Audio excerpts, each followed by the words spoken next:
கிருஷ்ணா, நீ வந்து அர்ஜுனனுக்கே எல்லா உபதேசம் பண்ணிட்டு இருக்க, நீ துரியோதனனுக்கும் வந்து என்னுடைய பையன் அவன் தான் வேலை தப்ப, அவனுக்கும் நீ உபதேசம் பண்ணு அப்படின்னு சொல்லும்போது கிருஷ்ணா சரின்னு சொல்லிட்டு துரியோதனன் கிட்டே வந்து உபதேசத்தில் போவார்.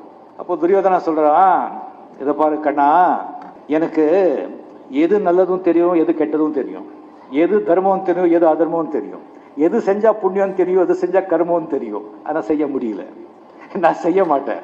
அங்கே அர்ஜுனன் சொல்லி ஒருத்தர் இருக்கான், அவன் நல்லதும் தெரியாது கெட்டதும் தெரியாது, எது செய்யணும்னு தெரியாது, எது செய்யறதும் தெரியாது, அவன்கிட்ட போய் நீ சொல்லு அப்படின்னு துரியோதனா. அர்ஜுனன் வந்து நிஜமா அவன் வந்து எல்லாமே சரண்டர் ஆயிட்டான், அவன் ஆத்மாவும் சுத்தியா இருந்தது. அதனால்தான் கிருஷ்ணா அந்த சொன்னது எல்லாமே அவருக்கு வந்து பகவத்கீதை அவர்கிட்ட சொன்னாங்க. ஸோ ஒரு விதத்துல நாம எல்லாரும் துரியோதனர்கள் தான்.